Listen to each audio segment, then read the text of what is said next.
السلام علیکم دوستو، میرا نام ہے محمد افضل کاسی اور آپ دیکھ رہے اسلام اینڈ مینٹور چینل۔ آج ہم 7ویں پارے کا خلاصہ آپ حضرات کے سامنے پیش کریں گے۔ 7ویں پارے کے شروع میں اللہ رب العزت نے ہجرت حبشہ کا واقعہ بیان کیا ہے اور یہ بات بتائی ہے کہ ہجرت حبشہ میں جب حضرت جعفر رضی اللہ تعالیٰ عنہ نے تقریر کی تو نجاشی اس سے بہت متاثر ہوا۔ پھر کچھ وفد انہوں نے آپ صلی اللہ علیہ وسلم کی خدمت میں بھیجا۔ جب وہ آئے تو آپ صلی اللہ علیہ وسلم نے سورہ یاسین کی تلاوت فرمائی، جس کی وجہ سے وہ سب آبدیدہ ہو گئے اور وہ سب مسلمان ہو گئے۔ پھر نجاشی نے بھی اسلام قبول کر لیا۔ اس کا مکمل واقعہ ہمارے اس چینل پر موجود ہے۔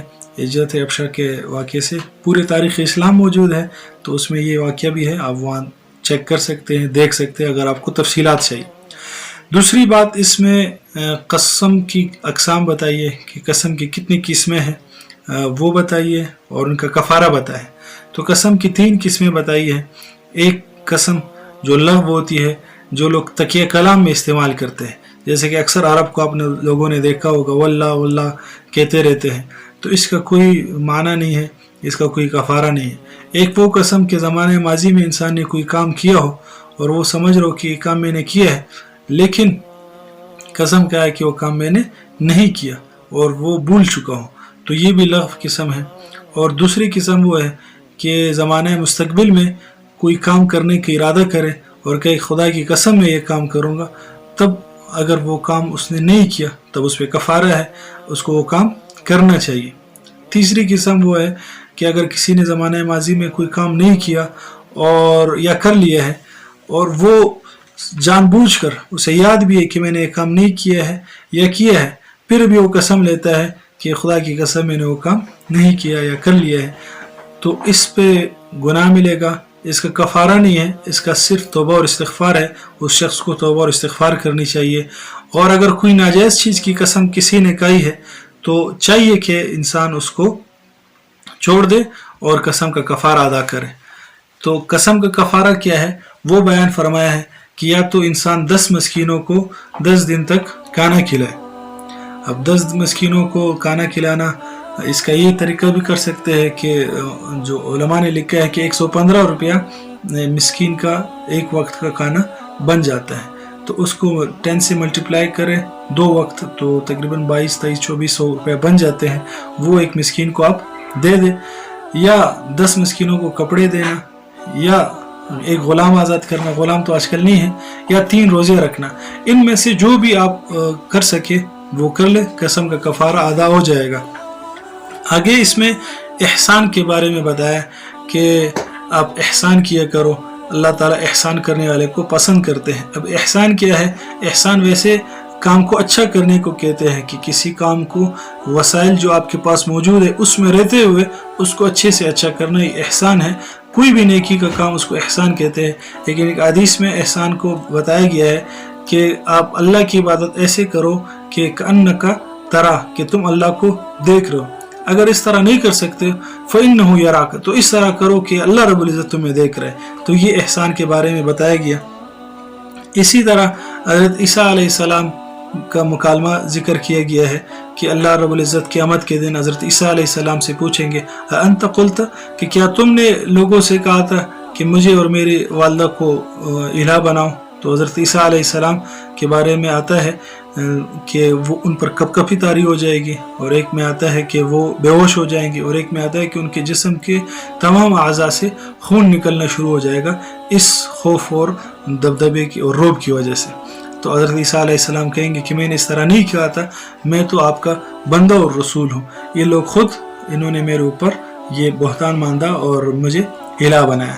تو اس کے تذکرہ ہے۔ اور بعض لوگ کیا کرتے تھے، حرام چیزوں کو اپنے اوپر حلال کر دیتے تھے یا حلال چیزوں کو اپنے اوپر حرام کر دیتے تھے، تو اللہ رب العزت نے اس سے منع فرمایا کہ جو چیز اللہ رب العزت نے حلال کی ہے تم اس کو حرام نہ کرو۔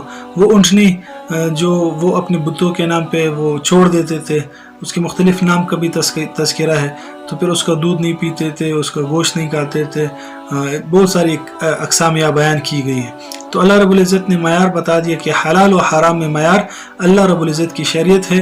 انسان کی اپنی مرضی نہیں چلے گی کہ اپنی مرضی سے اس چیز کو حلال سمجھے اور اس چیز کو حرام سمجھے.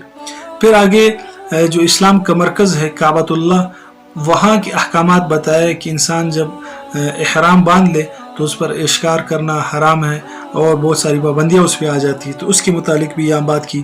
شراب اور جوئے کے بارے میں حرمت بیان کی کہ یہ بالکل حرام ہے، یہ نہیں کرنا چاہیے. اور ایک اہم بات جو آج کل ہمارے لوگوں میں بھی پائی جاتی ہے وہ یہ ہے، جیسے کہ اس زمانے میں مسلمان عیسائیوں کو دعوت دیتے لیکن وہ پھر بھی گمراہ تھے، اسلام نہیں لا رہے تھے. تو مسلمان پریشان ہو گئے کہ یہ لوگ کیوں اسلام نہیں لا رہے. تو اللہ رب العزت نے آیات نازل فرمائی کہ اے مومنو، تم لوگ بے فکر رہو، اگر تم ہدایت یافتہ ہو، تم اپنا کام پورا کر لیے، تم لوگوں نے دعوت دے دی، اب یہ لوگ اگر ایمان نہیں لاتے تو یہ ان کی اپنی سزا ہے، آپ سے اس کے بارے میں کچھ نہیں پوچھا جائے گا. تو یہ ہمارے لیے ایک سبق ہے، خاص کر ان حضرات کے لیے جو ہر چیز پر تنقید کرتے ہیں اور تنقید برائے تنقید کرتے ہیں، شکایت ہی کرتے رہتے ہیں، وہ اپنے گریبان میں نہیں جانتے. تو یہ ہمارا آج کل ایک بہت ہی بڑا مرض ہے. دو بندے جہاں بیٹھ جائیں تیسرے بندے کی غیبت شروع کر دیتے ہیں، اس کی کمیاں بیان کرنی شروع کر دیتے ہیں. تو ہمارے لیے یہ ہے کہ ہم اپنی فکر کریں. کہتے ہیں کہ جب نتی اپنے حال کی خبر رہے ڈھونڈتے دوسرے کے عیب و ہنر، کہ جب اپنے حال کی خبر نہیں تھی تو ہم دوسروں کے عیب اور ہنر ڈھونڈتے تھے کہ اس میں یہ خوبی ہے، یہ خامی ہے، اس میں یہ فلانا اچھائی ہے، یہ برائی ہے. پڑھی جب اپنے حال پہ نظر ڈالی کہ میں خود کیا ہوں، میرے اندر کتنی خامیاں ہیں، تو نظر میں کوئی عیبدار نہ رہا، تو میری نظر میں کوئی بھی عیبدار نہیں رہا. تو آج کل یہ مسئلہ ہے کہ دوسروں کی آنکھ کا ایک معمولی تنکا بھی نظر آ جاتا ہے ہمیں کہ اس کی آنکھ میں یہ تنکا ہے، اور اپنی آنکھ کا شیطیر بھی نظر نہیں آتا، اور ٹھیار گارڈر بھی اگر آنکھ میں ہو تو وہ بھی نظر نہیں آتا. دوسروں کے بارے میں ہم فوراً جج بن جاتے ہیں اور فیصلہ سنا دیتے ہیں کہ یہ اس طرح خرابی اس میں یہ کمی ہے، یہ کوتاہی ہے، اس کو یہ سزا ملنی چاہیے، اور اپنے بارے میں ہم وکیل بن جاتے ہیں، فوراً صفائیاں پیش کرنے شروع کر دیتے ہیں، چونکہ چنانچہ میں ہم بات کرنے لگ جاتے ہیں. تو یہ ہمیں نہیں کرنا چاہیے. عملی کام ہمارے اس میں یہ ہے کہ احرام کی جو پابندی ہے اس پہ عمل کرنی ہے، شراب سے بچنا ہے، جوئے سے اپنے آپ کو بچانا ہے، جو چیزیں اللہ پاک نے حرام کی ہے اس سے بچنا ہے، اور جو چیزیں حلال ہے اس کو حرام نہیں کرنا. اسی طرح ہر کام کو اچھے طریقے سے کرنا ہے، احسان کے درجے کے ساتھ کرنا ہے، اور اپنی فکر کرنی ہے، دوسروں کو اس پہ تنقید نہیں کرنی، اس کو شکایت نہیں کرنی. اگر کسی میں کوئی خرابی ہے بھی تب بھی اگر ہم اپنے آپ کو دیکھیں گے تو ہم اس سے زیادہ خراب ہوں گے. تو اس کو ہم نے دیکھنا ہے. آگے سورہ انعام آ رہا ہے. سورہ انعام کا تعارف یہ ہے، اس کی وجہ یہ ہے کہ اس کو انعام کہتے ہیں. انعام کا مطلب ہے چوپائے. اس میں ایک تو انعام کا لفظ ہے، اسی وجہ سے اس سورت کو سورت انعام کہتے ہیں، اور ایک یہ کہ یہاں جو اہل کتاب اور مشرکین وغیرہ ہیں ان کے چوپایوں کا ذکر ہے، اس وجہ سے اس کو انعام کہتے ہیں. یہ مکی صورت ہے، متفق علیہ اجتماع ہے اس پہ، اور مصحفی نمبر قرآن میں یہ 6 نمبر پر ہے، اور نزول کے اعتبار سے یہ 55 نمبر پر ہے. اس کے 20 رکوعات ہے، 165 آیات ہے، 3052 اس کے کلمات ہے، اور 12240 حروف ہے اس کے. اس کا ربط یہ ہے کہ پچھلی صورت میں اللہ رب العزت نے اہل کتاب کا موازنہ کیا تھا اسلام کے ساتھ، اس صورت میں اسلام اور جاہلانہ جو رسم ہے، رسومات ان کے ساتھ موازنہ کیا ہے. پچھلی صورتوں میں نظام کے حوالے سے بات تھی، اس صورت میں عقائد کے حوالے سے بات ہے. پچھلی صورت میں بھی حلال و حرام کا تذکرہ تھا، اس صورت میں بھی حلال و حرام کا تذکرہ ہے. اب آیات نمبر 1 سے لے کر 135 تک اللہ رب العزت نے بہت سارے دلائل دیے ہیں، عقلی بھی اور نقلی بھی، اللہ کے ایک وحدہ لا شریک ہونے پہ، اور اللہ کے رب ہونے پہ، اللہ کے رازق ہونے پہ، اللہ کے خالق ہونے پہ، اللہ کے ہر چیز پر قادر ہونے پہ، اور اللہ رب العزت کے عالم غیب ہونے پہ، اور اللہ تعالیٰ کے مدبر ہونے پہ بہت سارے دلائل دیے. اور نقلی دلائل اللہ تعالیٰ نے ابراہیم علیہ السلام کے واقعہ کا ذکر کیا کہ وہ کہہ رہے تھے کہ پہلے سورج کی چاند کی طرف دیکھا، ستارے کی طرف کہ یہ میرا رب ہے، پھر کہا چاند کی طرف یہ میرا رب ہے، پھر مشہور واقعہ ہے، میں صرف اشارہ کر رہا ہوں، سورج کی طرف کہ یہ میرا رب ہے. لیکن پھر آخر میں کہتے رہے کہ یہ نہیں ہو سکتا، یہ غائب ہو جاتا ہے، یہ غائب ہو جاتا ہے. تو بعض کہتے ہیں بچپن میں حضرت ابراہیم علیہ السلام نے ایسے کیا تھا، اور بعض کہتے نہیں یہ مشرکین کے ساتھ مناظرہ تھا، تو ان کو سمجھانے کے لیے آپ علیہ السلام نے اس طرح کہا تھا. بہرحال جو بھی ہو، یہ واقعہ تفصیل سے موجود ہے ہسٹری آف اسلام، آپ چیک کر لیں، اسی چینل پہ آپ کو مل جائیں گے. حضرت ابراہیم علیہ السلام کا پورا واقعہ، حضور صلی اللہ علیہ وسلم کے والد کا پورا واقعہ سارے موجود ہیں. اور 17 انبیاء کا مزید اس میں تذکرہ ہے کہ وہ سب شرک سے بیزار تھے اور توحید کرنے والے تھے. تو ان سب کا اللہ رب العزت نے دلائل دیے ہیں، جس کا نتیجہ یہی نکلتا ہے کہ اللہ خالق ہے، مالک ہے، رازق ہے، قادر ہے اور معبود ہے. عبادت کا لائق صرف اللہ رب العزت ہے. آگے چند شبہات اور ان کے جوابات ذکر کیے گئے.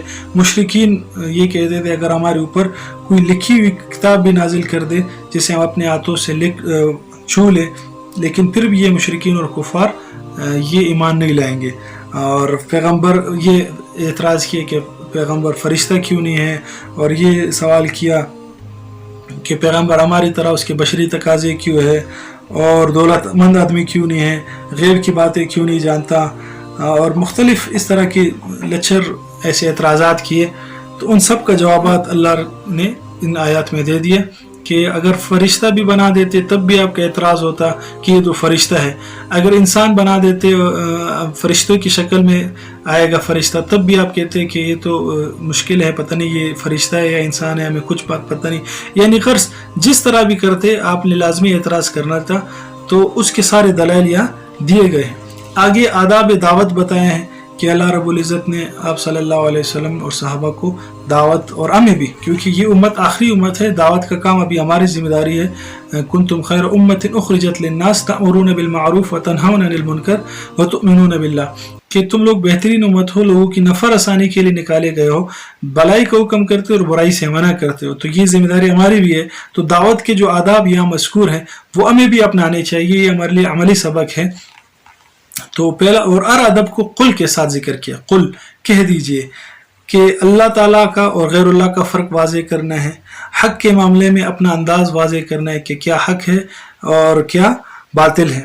مخالفت کی صورت میں نتیجے کی وضاحت کرنی ہے. اگر آپ مخالفت کرو گے تو قیامت کے دن آپ کو یہ سزائیں ملے گی، مرنے کے بعد یہ سزائیں ملے گی. اور غیر اللہ کے معاملے میں اپنا انداز واضح کر دینا چاہیے کہ میں صرف اللہ کی عبادت کرتا ہوں، اور میں جو دعوت دے رہا ہوں صرف اللہ کی رضا کے واسطے دے رہا ہوں، کسی غیر کا اس میں کوئی حصہ نہیں. وحی اور غیر وحی کے حوالے سے اپنا موقف بتانا چاہیے. انادی مطالبات کے مقابلے میں اپنا منصب واضح کرنا چاہیے کہ جو تم لوگ عناد میں، ضد اور ہٹ درمی میں تم نشانیاں مانگ رہے ہو، یہ چیزیں مانگ رہے ہو، تو یہ اللہ کے ہاں ہیں. نشانی اللہ پاک ہی دیتے ہیں، معجزات اللہ پاک ہی انبیاء کرام کو دیتے ہیں. اگر یہ چیزیں تمہیں دے دی پھر تم لوگوں نے انکار کر دیا تو تم لوگوں پہ عذاب آ جائے گا. اور دعوت کے آداب میں سے آگے بھی آئے گا جس کا تذکرہ یہاں ہی کر دیتا ہوں کہ قولا لہو قولا لینا. حضرت موسیٰ علیہ السلام اور حضرت ہارون علیہ السلام کو جب اللہ رب العزت نے فرعون کی طرف بھیجا تو ان سے فرمایا کہ جا کر ان سے نرمی سے بات کرو.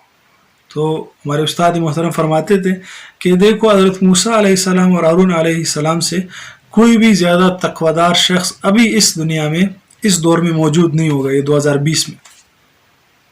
اور فرعون سے بڑھ کر گنہگار، خدائی کا دعویٰ کرنے والا، انا ربکم الاعلیٰ کہنے والا بھی ابھی اس دنیا میں موجود نہیں ہوگا جو خدائی کا دعویٰ کرے. تو اتنے گنہگار شخص سے، اتنے بڑے کافر سے نرمی کرنے کا حکم دیا گیا ہے.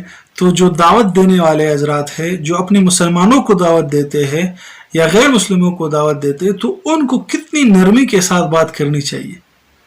تو یہ ہمیں اپنے گریبان میں جان کر دیکھنا چاہیے.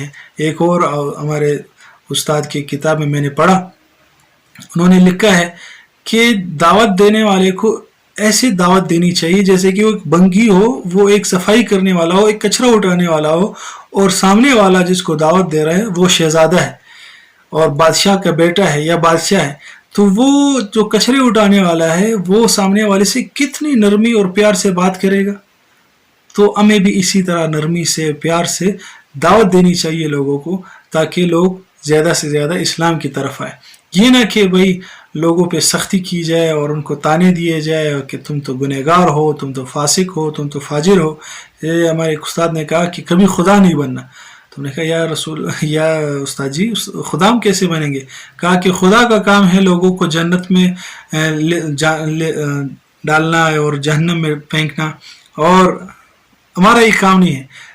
تو خدا کبھی نہیں بننا، کسی کو جنتی قرار نہیں دینا، کسی کو جہنمی قرار نہیں دینا، کسی کو کافر قرار نہیں دینا. یہ تمہارا کام نہیں ہے، یہ اللہ کا کام ہے. جو اظہار اس کا آپ کر سکتے ہیں کہ فلانے کہتے کہ اگر ایک شخص میں 99 سمبلز علامات کفر کی ہے اور ایک علامت اسلام کی ہے، تب بھی آپ اس کو کافر کا فتویٰ نہیں لگاؤ گے، اس کی تعویلات کرو گے. تو چیز ہے کہ جب معمولی باتوں میں ایک فرقہ والا دوسرے کو کہتے کہ تم کافر ہو، فلانا کافر ہے، اسٹیمپ ہمارے جیب میں ہوتا ہے ٹپ کافر، تم بھی جاؤ جہنم میں، کڑپ تم بھی جاؤ جہنم میں، تم بھی جاؤ جہنم میں. تو اس طرح نہیں کرنا چاہیے. پیار اور محبت کے ساتھ سب کو مل کر رہنا ہے. ہمارا اللہ ایک ہے، ہمارا رسول ہے کہ کعبہ ایک ہے، قرآن ہے کہ، تو ہم سب کو پیار اور محبت کے ساتھ افہام و تفہیم کے ساتھ رہنا ہے. اختلاف ہر ایک کا حق ہے، اختلاف رکھ سکتے ہیں، لیکن اختلاف کا مطلب یہ نہیں ہے کہ نفرت پھیلائی جائے اور فسادات کیے جائے. اختلاف ایک دوسرے کے سامنے آپ رکھیں، ہر ایک اپنا نظریہ دوسرے کے سامنے رکھے کہ یہ میرا نظریہ ہے، دلائل لے. کوئی مانے تو صحیح، نہ مانے تو قیامت میں پتہ چل جائے گا کون حق پہ ہے کون نہ حق ہے. اور دوسری بات عوام بھی یہ کہتی ہے کہ سارے علماء کا اختلاف ہے، ہم کس کی مانیں.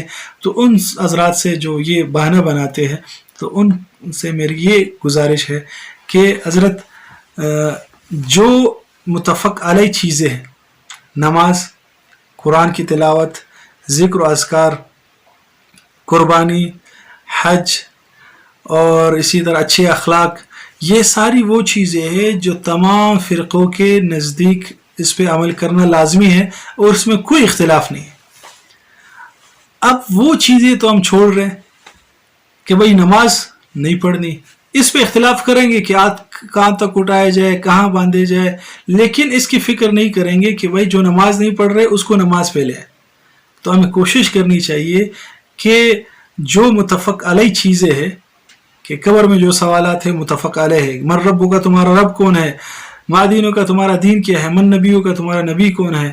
ایک روایت میں کہ آپ صلی اللہ علیہ وسلم کا چہرہ مبارک دکھایا جائے گا، کس کے بارے میں تمہاری کیا رائے ہے. تو یہ متفق علیہ ہے. آخرت کے جو سوالات ہیں وہ بھی متفق علیہ ہے. تم نے زندگی دی تھی کہاں گزاری، جوانی دی تھی کہاں گزاری، علم کہاں سے حاصل کیا، اس پہ کتنا عمل کیا، مال کہاں سے کمایا اور کہاں خرچ کیا. متفق علیہ سوالات ہے، تمام فرقوں کے اس پہ اتفاق ہے. اس کی تیاری تو ہم کرنے والے بن جائیں. بس جس نے عمل نہیں کرنا ہو تو اس کے لیے بہانے ہزار، جب دل نہ چاہے تو بہانے ہزار. تو اسی باتوں کے ساتھ اجازت چاہوں گا. اللہ تعالیٰ ان باتوں پہ عمل کی توفیق عطا فرمائے اور محبت کا اور پیار کا، ایک دوسرے کے ساتھ رہنے کا اور اخلاق کے ساتھ رہنے کا ہمیں توفیق نصیب فرمائے. جزاکم اللہ خیر و احسن الجزا. چینل سبسکرائب نہیں کیا تو سبسکرائب کر لے اور بیل کے آئیکن کو دبا دے، اور اس ویڈیو کو آگے زیادہ سے زیادہ شیئر کرے تاکہ تعاون علی البر والتقوی، تاکہ آپ کا بھی حصہ ہو نیکی میں بھی اور تقوی کے پھیلانے میں بھی.